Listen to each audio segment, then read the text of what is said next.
История этой трубы, которую я потом преобразила в зеленый элемент мансарды. До ремонта в доме была обычная печь, которую мы разобрали и сделали камин. От печки осталась только труба. Шли ремонтные работы в доме. И дошло дело до камина. Его сначала облицевали, потом оформили пол вокруг него. Долго шли споры по обои, про ламинат и экран для камина. Поселили домового Прохора Никифоровича. Первый Новый год мы его украсили так. Кот был в восторге.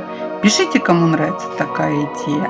Подписывайтесь, чтобы следить за новыми преображениями.